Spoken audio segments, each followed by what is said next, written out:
Have you ever looked at a map of the Great Northern Wilderness, that massive empty space of green and white, and felt a cold shiver crawl down your spine? Have you ever wondered why there are massive spaces of land on this planet where no one lives, no one builds, and even the birds seem afraid to fly? My name is Sila Vane. For 15 long, cold, and lonely years, I wore the tactical badge of a specialized ranger in the Nahanni Valley. To the tourists who look at the glossy brochures in the city, it is presented as a beautiful national park, a place of wonder and nature. To the people sitting in the high-ceiling government offices in Ottawa, it is a dark secret, a problem that needs to be managed. But to me, I call it a dinner plate. This place is famous for one thing above all else, a name that carries a weight of blood and mystery. It is called the Valley of Headless Men. For over 100 years, people have walked into these woods with dreams of gold or adventure, and they have never walked out with their heads still on their shoulders. Some people in the nearby town say it is a ghost story to keep the children away from the fast river. Some say it is just a legend made up by old men in bars. They are all dead wrong. I am not here to tell you a campfire story. I am here to give you the truth that the government hides behind thick steel locked doors. I am talking about real evidence, secret logs, and photos that would keep you awake for every night of the rest of your life. Most of you think you know this story already. You have read the Wikipedia pages or seen the short YouTube clips about the gold miners from the early 1900s. You think it's just a scary piece of history. That is your first and most dangerous mistake. The things that live in this valley do not care about your gold. They do not care about your history books. They are still here right now, breathing the same air you breathe, waiting in the shadows of the pine trees. If you stay with me until the very end of this long video, and I mean the very last minute, I am going to give you something that is truly life-saving. I will share the Sector 4 extraction code. This is the secret radio frequency that we rangers use to find the only safe path out of the valley when the technology fails and the shadows start to close in. You cannot find this code on Google. You cannot find it in any survival library. You need it if you ever want to leave the Nahanni without becoming another headless skeleton rotting in the tall grass. Let's look at the facts that they tried to bury under layers of bureaucracy. Back in 1908, two brothers named Willie and Frank McLeod went looking for gold in the valley. They were strong men. They were experienced bushmen who knew how to survive in the cold. When they were finally found, they were lying in the dirt, their bodies cold, and their heads were nowhere to be found. The police at the time, men who were scared and confused, said it was a wild animal, perhaps a mountain lion or a rogue bear. But let me ask you a simple question. Have you ever seen a bear or a wolf make a perfect, straight surgical cut? Animals are messy. They tear the flesh. They rip the bone. They leave a scene of chaos. But these brothers, their necks were cut as clean as if a laser or a master surgeon had been standing there in the wilderness. There was no blood on their shirts. Think about that for a moment. How can you take a man's head, a process that is violent and bloody, and leave no blood on his clothes? It's as if the blood was sucked out or frozen in time before the cut was even made. Since then, dozens more have been found the same way. In the 1920s, a man named Martin Jorgensen was found headless. In the 1940s, more miners were found in the same state. Every single time it happens, the newspapers and the government officials say the same thing. They say the people got lost. They say the weather was too cold and they went crazy. But I have seen the modern reports from just last year, 2025. I have seen the digital photos that the RCMP deleted from their main servers before the public could get a glimpse. The truth is much scarier than a hungry wolf or a cold northern wind. I remember my first week on the job. I was young, arrogant, and I thought I knew how the world worked. My senior ranger, a man named Captain Graves, took me to a clearing in Sector 3. He didn't speak. He just pointed. There, in the middle of a beautiful field of wildflowers, was a hiker's tent. It was a modern tent, expensive and sturdy. Inside, we found the hiker's gear. His boots were neatly placed by the door. His book was open to page 142. His lantern was still flickering on its last bit of battery, but the hiker was gone. We found her 50 feet away. She was in the kneeling position. This is the biggest secret of all. It's not just that people die. It is how they are found. Every single person found in the dead zones of the valley is discovered in the exact same pose. They are all kneeling. They are not lying down like they fell in a struggle. They are on their knees with their backs perfectly straight, their hands folded in their laps. Their headless bodies are always facing the same direction, toward a mountain peak that doesn't have a name on any public map. It looks like a ritual. It looks like they were waiting for a king to arrive and they were showing her respect. When I first saw a body like that, I couldn't sleep for a week. I had to take medicine just to stop my hands from shaking. The man we found was a hiker from Germany. He was a professional. He had the best GPS and a satellite phone. His GPS logs showed something that made my skin crawl. He didn't get lost. He didn't wander off the path. His logs showed that he walked in a perfect geometric circle for 10 hours. He walked that circle until the grass was beaten down into a path. Then he walked to the center of that circle, sat down on his knees and waited. Why would a man with a compass walk in a circle until he was exhausted? Because the valley doesn't just take your head, it takes your mind first, confuses your senses. It makes the north feel like south and the east feel like west. It whispers to your brain until you don't know who you are anymore. People always ask me the same question at bars when I've had too much to drink. Sila, if it is so dangerous, why doesn't the government just close the park? Why do they let people go in there? The answer is very simple, very logical, and very, very cold. The valley is like a living thing. It is a biological entity that spans hundreds of miles. And like every living thing, it needs to be fed. We found out a long time ago, back in the 1950s, that if the valley doesn't get enough visitors, the shadows start to get restless. They don't stay in the valley. They start to move outside the borders. They start to show up in the small towns. They show up in the backyards of people living in the Yukon. The government keeps the hiking trails open because it is a trade. It is a sacrifice. They give the valley a few dozen tourists every year so that the millions of people living in the rest of the country can sleep safely. We aren't really rangers. We are keepers of a cage. We are there to make sure the food stays on the path and that the monsters stay behind the invisible line. But lately the cage is starting to break.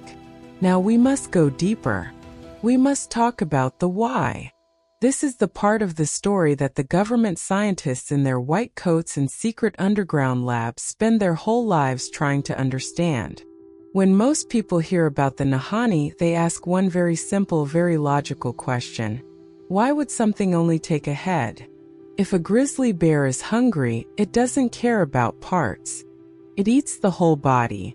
It leaves behind a mess of bones and torn clothes. If a human killer is loose in the woods, they take your wallet, your gold, or your gear.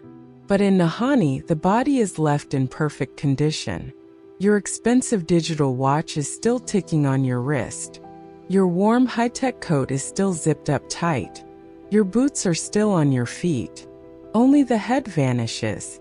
There is a scientific reason for this, and it is a reason that is much scarier than a hungry animal or a crazy person. It is not about food. It is not about hunger. It is about energy. You see, the human brain is the most complex and powerful thing in the known universe. It is not just a bunch of meat and blood. It is a biological supercomputer. It is like a small glowing battery that never turns off until your last breath. Every single second, your brain is sending tiny, powerful electric signals. These signals are what allow you to see the color of the trees, to feel the cold wind on your skin, and to remember the face of your mother. These signals are your consciousness. They are what make you you. Now imagine something that lives in the dark, something that has been around since the earth was young, but something that does not have its own body. Imagine a creature that is like a shadow, to stay in our world, to keep from fading away like a bad dream. These things need a power source. They need a battery to plug into. The things that live in the Nahanni do not have their own batteries. They are like ghosts that are trying to find a way to touch the solid world. To do that, they need to harvest the electricity from a living human brain. Think of it like a phone charger. When they take a head, they are not eating it for dinner. They are plugging in. They are using your neural energy, your thoughts, and your memories to keep their shadowy bodies from disappearing. This is why the cuts on the necks are so clean and perfect. They aren't biting you with teeth. They are using a type of energy we do not have words for to unplug your mind from your body. In the 1960s, the government did a secret medical study on the bodies found in the valley. They found something impossible. The bodies had zero electrical charge left in their nervous systems. It was like a giant vacuum cleaner had sucked every single spark of light out of their nerves. The bodies weren't just dead. They were empty. To understand how this happens, I have to tell you about the heat bleed zones. Usually, the mountains in northern Canada are freezing cold. If you fall into a river, you have 5 minutes to live before your heart stops. But inside the Nahanni, there are strange circular spots where the ground is warm. You can be walking through 3 feet of heavy snow, and suddenly, you step into a circle of green grass. In these spots, it feels like a beautiful summer afternoon. You might see tropical flowers growing there that should only be in a jungle in South America. But do not be fooled by the beauty. These warm spots are a trap. They are what we call thin places. It is where the wall between our world and the shadow world has holes in it. The heat you feel isn't from the sun. It is the energy leaking out from the other side. I remember a mission in 2014 that still makes my skin crawl. I was with a young ranger named Leo. She was a good kid, full of energy and always smiling. We found a heat bleed zone that was so warm we had to take off our heavy parkas. Leo thought it was a miracle. She thought we had found a secret paradise. She started laughing and washing her face in a warm spring that was bubbling out of the rocks. But then the air changed. The wind stopped blowing. The birds went silent. And then I smelled it. That smell I told you about, the smell of burnt copper. It smelled like someone had taken 1,000 old pennies and melted them in a hot fire. I told Leo we had to move. I told her to get her gear and walk away slowly. But she was too happy. She was under the spell of the valley. Suddenly, the air around Leo started to shimmer, like the heat you see rising off a road in July. She didn't scream. She didn't even look scared. She just looked at me, and her eyes, which were blue a second ago, went completely white. It was like the color had been drained out of them. She didn't fall down like a man who had been shot. She just stood there for a moment, and then she slowly lowered herself to her knees. She folded her hands. She looked toward the unnamed mountain. I knew then that she was already gone. Her battery was being harvested. I had to run. I am not proud of it, but I ran for miles until my lungs felt like they were on fire. If I had stayed to help her, I would have been the next one on my knees. When the Shadow Rangers are close, the air gets heavy and the smell of metal gets so thick you can taste it on the back of your tongue. The valley doesn't just want your body. It wants your mind to be active and loud. This is the most terrifying part of science. We found out that these entities like fear. When you are scared, your brain sends out massive, frantic amounts of electricity. Your heart beats fast and your nerves go crazy. To the things in the valley, a scared human is like a fast-charging battery. This is why they use what we call neural traps. They don't just jump out of the bushes and grab you like a monster in a movie. They play with you first. They make you hear things. They make you see things that aren't there. I have seen government recordings from cameras left in the woods. I have seen people talking to thin air for 6 hours. They think they are talking to their old friends or their children. They are smiling and laughing, but the camera shows there is no one there. The valley is whispering into their brains, making them remember their happiest or scariest moments. It is charging up the brain, making the electrical signals as strong as possible before the harvest. It is a biological farm, and we are nothing more than the crop. We are the fruit that they wait to ripen before they pluck it from the branch. If you ever walk into the Nahanni and you feel a sudden strange happiness, or if you hear a voice that sounds too perfect to be real, do not smile. Do not talk back. That is the valley plugging its wires into your mind. Your brain is a treasure to them, and they have been stealing that treasure for 1,000 years. The Headless Men were not just victims of a crime. They were the empty batteries of a world that lives underneath our own. You might be sitting there in the safety of your home watching this on a screen and thinking that the government is just a group of people who are confused. You might think they are trying their best to solve these mysteries, but the forest is just too big, the mountains are too high, and the weather is too wild for them to find the answers. I am here to tell you that is a lie. It is a very big, very calculated, and very dangerous lie. The government is not confused. They are not looking for answers because they already have them. They are fully aware of every single shadow that moves in the trees and every single missing head in the Nahanni Valley. They have a secret plan that has been running since the end of the Second World War. In the secret files that I have seen with my own eyes, we called it the Sentinel Protocol.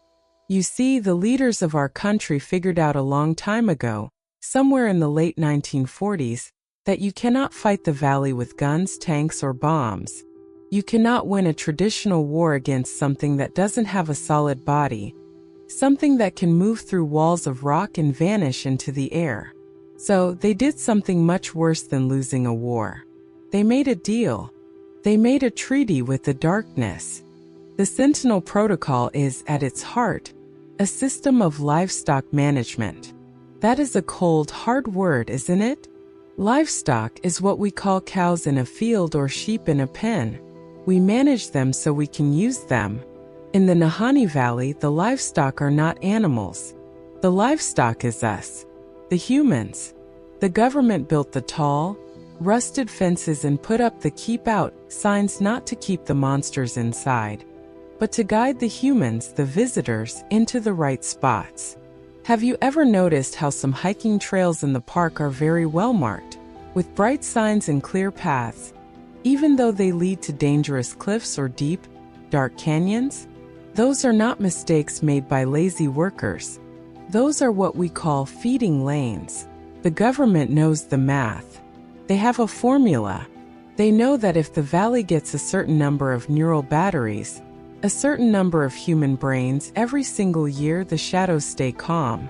They stay inside the borders of the 21st parallel. They are satisfied.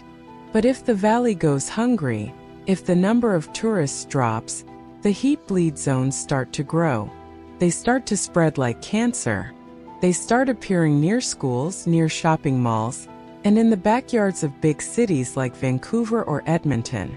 To save millions of people from a nightmare they can't see, the government chooses to sacrifice a few dozen hikers every year. They call it the necessary wait. They treat it like a tax that must be paid in blood to keep the rest of the world moving. I remember my training for the North Division Rangers. This wasn't like the training for normal park rangers. They didn't teach us how to give CPR to someone who stopped breathing. They didn't teach us how to fix a broken leg or how to identify rare birds. They taught us how to use acoustic scramblers. These are small, heavy black boxes that hum at a frequency you cannot hear with your ears, but your brain can feel it deep inside your skull. If a hiker gets too close to a thin spot, a place where the wall between worlds is breaking, and they see something they were never meant to see, like a Naha Inheritor performing a ritual, we activate the box. The sound from the box garbles your memory. It is like holding a strong magnet near an old videotape. It erases the images. This is why people walk out of the Nahanni feeling foggy or confused. They know something scary happened, but they can't find the words for it. They forget the giant they saw standing in the mist.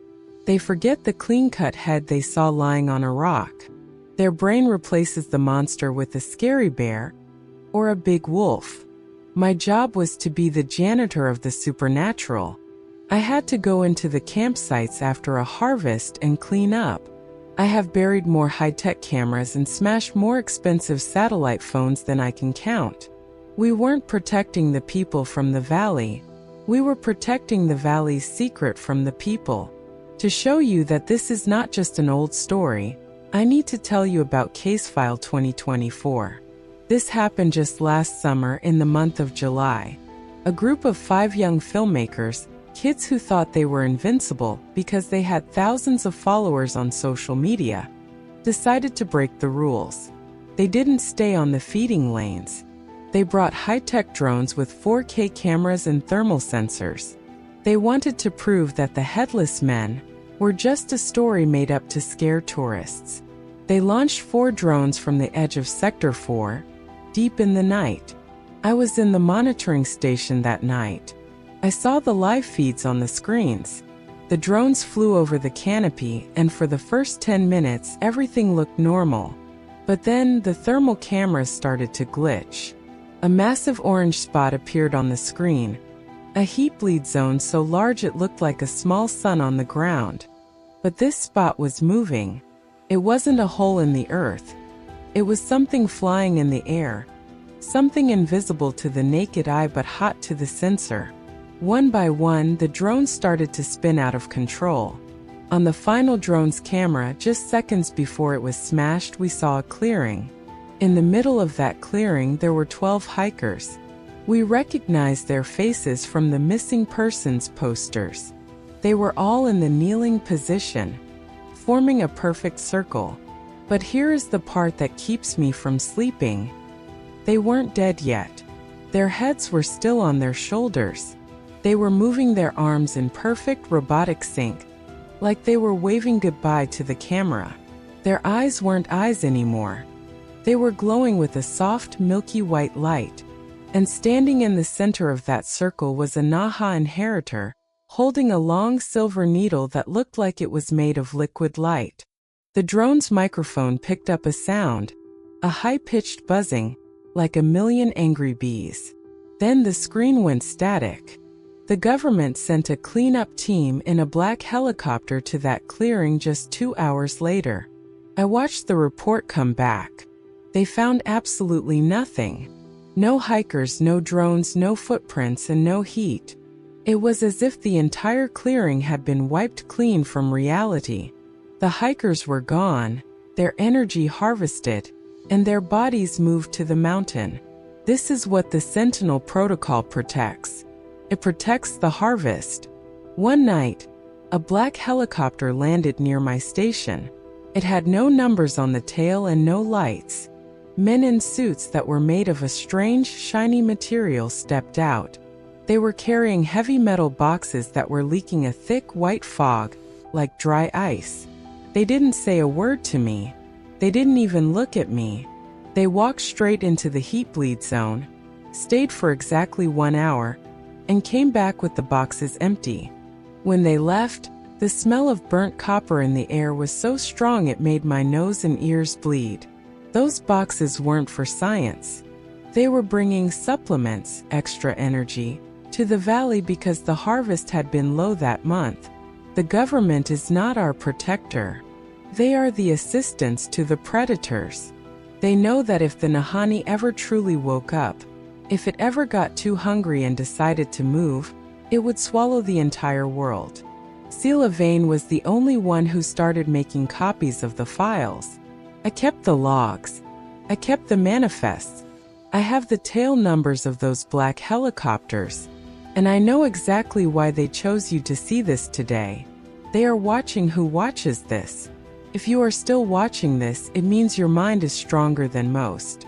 Most people would have turned this off by now because the truth is too heavy to carry. But if you want to survive, you need to know exactly what is hunting in the deep mist of the Nahanni. For years I tracked these things. I sat in the dark with a thermal scope and a notebook, recording movements that shouldn't exist in nature. The government calls them anomalies. I call them the owners of the valley. There are 3 distinct types of hunters you will encounter, and each one has a specific role in the harvest. The first and most psychologically damaging is the mimic. These creatures are the reason so many hikers walk off the trail and disappear without a struggle. A mimic does not have a permanent shape. When it is at rest, it looks like a tall, gaunt figure made of wet, gray clay or translucent wax. It has no eyes, no nose, and no mouth, but it has the most sophisticated vocal cords in the known world. It can copy any sound it has ever heard with 100% accuracy. It doesn't just copy the voice, it copies the emotion behind it. I remember a night in Sector 4 that still haunts my every waking moment. My partner, a man named Miller, was a tough guy. He had been a ranger for 10 years. We were sitting in our cabin when we heard a voice coming from the thick pine trees. It sounded exactly like Miller's younger sister, Sarah. She was crying. She was saying she was cold and that her foot was stuck. But Miller's sister was in a university in Toronto, 3,000 miles away. I told Miller to stay put. I told him it was a trap. But the mimic is smart. It started using words only his sister would know, childhood secrets and nicknames. Miller's face went pale. He broke away from me and ran into the black woods with nothing but a flashlight. I didn't hear a scream. I didn't hear the sound of a struggle. I only heard the sister's voice stop mid-sentence and turn into a deep, wet, rhythmic clicking sound. The next morning I went to the spot. There were no footprints other than Miller's. But sitting on a flat, mossy rock was Miller's ranger hat. It wasn't dirty. It wasn't torn. It was placed there as a message. The mimic didn't want his clothes or his gear. It wanted his vocal patterns. Now, if you go to Sector 4 at night, you might hear Miller calling out for a partner. Do not go to him. He isn't there anymore. Only the clay man remains, using Miller's voice to lure the next ranger into the dark. The second type of hunter is the Naha Inheritor. These are the physical enforcers of the valley. They are the giants mentioned in the ancient oral histories of the indigenous people. These are not ghosts or shadows. They are very solid, very heavy, and very fast. A Naha Inheritor stands between 9 and 11 feet tall. Their skin is white and smooth, like the underbelly of a deep-sea fish. They have no hair and, most importantly, they have no eyes. Evolution in the dark parts of the valley has taken their sight but given them something much worse. They have massive fan-like ears that wrap around the sides of their heads. They can hear a human heartbeat from over a mile away. They don't hunt by sight. They hunt by your fear. When you get scared, your heart beats faster and louder. To a Naha Inheritor, that sound is like a beacon. They move with a strange liquid grace, sliding through thick brush and deep snow without making a single sound. They are the ones responsible for the kneeling ritual. They believe that by placing a body in a specific geometric position, they are planting the energy back into the mountain. I once hid inside a hollowed-out log for 12 hours while one of these giants stood just 5 feet away. The smell was overpowering, a mix of rotting meat and wet, ancient earth. It was carrying a heavy bag made of stitched-together hiking jackets. I recognized the zippers and the patches. It was a trophy bag of the people who didn't listen to the rules. The third and most abstract threat is the skyweight. You cannot see a skyweight even with the best thermal cameras. They are not animals. They are localized pockets of intense atmospheric pressure, like a solid cloud that lives on the ground. When a skyweight is near, the laws of physics start to warp. The air becomes incredibly dense, like you are walking through thick syrup or deep water. It becomes hard to expand your chest to breathe. You will see the trees around you start to groan and snap under an invisible weight. Birds will literally fall out of the sky because the air is too heavy for their wings to work. If you are standing in a field and you feel your knees start to tremble and the ground start to vibrate, the skyweight is directly above you. This is why the bodies are found kneeling. The pressure is so immense that it forces the human spine to buckle and the knees to hit the dirt before the decapitation happens. It is like being crushed by an invisible hand from the heavens. We have found campsites where the metal poles of the tents were flattened like pieces of tin foil. There is no fighting a skyweight. You can only hope you are not in its path when it decides to descend. But the monsters are only part of the danger. The valley itself is divided into forbidden zones, places where the government has stopped even trying to send rangers. The first is Hell's Gate. This is a narrow canyon where the river turns into a violent whitewater nightmare. But the water is a distraction. The canyon walls are made of a rare type of magnetic rock. As the wind whistles through the canyon, it creates a standing wave of sound. You can't hear it, but your internal organs can. If you stay in Hell's Gate for more than 15 minutes, your brain begins to swell. You start to see double. Your nose begins to leak clear fluid. The skyweights use this canyon as a tenderizing zone. They wait for the vibration to weaken the humans before they move in for the harvest. The second is the Whispering Cave. This cave is a massive, permanent heat bleed zone. Even in the dead of winter, the cave stays at a perfect balmy 70 degrees. It looks like a paradise. But the air inside is filled with a neurotoxin produced by a strange, glowing moss on the walls. This toxin doesn't kill you. It paralyzes your motor functions while keeping your mind wide awake. Once you enter, you will sit down to rest, and you will find that you cannot get back up. You will sit there in the warmth, listening to the voices of your dead relatives, hallucinations caused by the moss, until the Naha Inheritors come to collect your head. We found a group of explorers there in the 90s. They had been sitting there for weeks. Their journals showed they were happy until the very last second. The third is the iron mine. In the 1950s, a private company tried to dig for iron ore in the northern ridges. They broke into a hollow chamber that wasn't on any map. Every single worker who went into that chamber came out empty. They didn't have a scratch on them. They could still eat and walk. But their souls were gone. They didn't remember their names, their wives, or their children. They were like biological shells. The government filled the mine with concrete and erased it from the maps. But the concrete is cracking now. The energy is leaking back out. Nahanni is not a park. It is an ecosystem of predators that have mastered the art of harvesting human consciousness. Every forbidden zone is a different kind of trap. Every monster is a different kind of harvester. In the final section, I will give you the only rules that matter. These rules are the difference between a life of safety and a death on your knees. If you have stayed with me through the darkness of the last hour, it means your mind is hungry for the truth.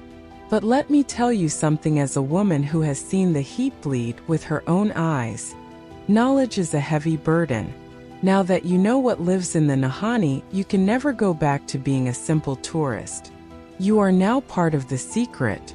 But knowledge alone won't keep you alive when the smell of burnt copper fills your tent at 3 in the morning. For that, you need the rules. I am holding a small black weatherproof notebook in my hands. The edges are burnt, and the pages are stained with the gray mud of the 21st parallel. This is the Ranger's Bible. It contains the rules that we, the ones who survived, wrote in the middle of the night while the things outside our cabin were scratching at the logs. These are not suggestions. These are the laws of the valley. If you break them, there is no second chance. Rule number 1. Never look at the moon in a reflection. In the city, looking at the moon in a lake is romantic. In Nahanni, it is a death sentence. The water in this valley is heavily charged with the electrical energy of the heat bleed. It acts like a two-way mirror. If you look at the moon's reflection in a river or a puddle, you are essentially opening a camera lens from our world into theirs. The entities on the other side can use your optical nerve as a bridge. Once they see your eyes through the water, they have a permanent lock on your location. They will find you whether you are in a tent, a cabin, or a moving vehicle. I once saw a hiker named Derek who ignored this.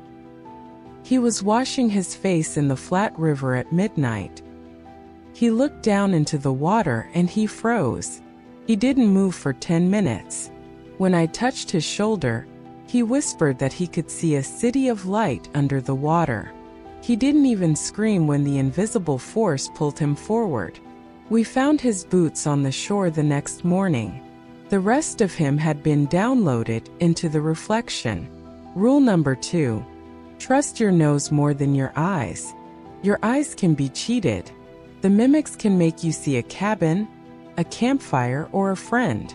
But your nose is connected to the oldest part of your brain, and it cannot be lied to. The forest should smell like damp earth, pine needles, and cold rain. That is the smell of safety. But if you are walking and the air suddenly turns sweet, or if it smells like burnt copper and old rusty pennies, you must stop immediately. This smell is the ionization of the air. It means a skyweight is descending or a Naha Inheritor is within 50 feet of you. When you smell the copper, you must close your eyes, hold your breath, and walk backward for exactly 50 steps. Do not turn around to run. If you turn your back, you are breaking the line of energy and making it easier for them to grab you. Walk back until you can smell the pine trees again. Only then are you safe. Rule number 3. The shadow test. This is a ritual we perform every single hour on patrol. In Nahanni, the light doesn't always come from the sun. Sometimes the valley creates its own false light. Every hour, find a patch of sunlight or use your high-power flashlight to look at your shadow on the ground. Your shadow is the anchor of your soul in this world. If your shadow looks normal, continue your journey. But if you look down and your shadow has no head, or if the shadow's arms are moving while yours are still, the harvest has already begun. Sometimes your shadow will start to walk away from you toward the mountain. If this happens, do not follow it. Sit down, close your eyes, and count to 100 as loud as you can. You are reconnecting your mind to your physical body. If you follow your walking shadow, you will find yourself kneeling at the mountain peak before the sun goes down. Rule number 4. The rule of 3 voices. The mimics are patient, but they are not perfect. They work in patterns. If you hear someone calling your name from the trees, wait. If they call you once, stay silent. If they call you twice, check your watch. A real human will change their tone. They will sound worried or angry or confused. But a mimic will repeat the exact same recording. If you hear your name called a 3rd time and it sounds exactly like the first time, the same pitch, the same breath, the same emotion, run. Run as fast as you can in the opposite direction. It means the mimic has finished tuning its voice to your frequency. The final reward. The Sector 4 extraction code. I promised you a reward for staying until the end. I am a woman of my word. This is the secret that the government kills to keep quiet. If you are ever lost in the valley, if your compass is spinning, and if the smell of copper is so thick you can taste it, find a radio. It doesn't matter if it's an old battery radio or a high-tech one. Turn the dial to 122.4 megahertz. This is not a communication channel. It is a frequency shield. The North Division Rangers play a loop of infrasonic static on this channel. To us it sounds like a high-pitched, annoying hum. But to the mimics and the Naha Inheritors, this sound is like physical pain. It vibrates their shadowy forms and makes it impossible for them to get close to you. It creates a 50-foot safe zone. If you broadcast this frequency, the government's black helicopters will find you within the hour. They won't come to save you out of kindness. They will come because they have to stop you from broadcasting the secret. It is your only ticket out of the cage. My time is almost up. As I sit here in this basement, the air is starting to taste like metal. The lights above me are flickering in a rhythmic pattern, 3 long, 3 short. They know I've spoken. They know the livestock is starting to learn the rules of the farm. If this is the last time you hear from Sila Vane, do not be sad. Be smart. The Nahanni Valley is a place of incredible beauty, but it is a beauty that hides a mouth full of sharp teeth. It is a world that was never meant for us. We are just the batteries that keep their lights on. If you decide to go there, remember the clean cuts. Remember the kneeling men. And for the love of everything that is holy, keep your head. The valley is hungry. Don't let it be you. Goodbye.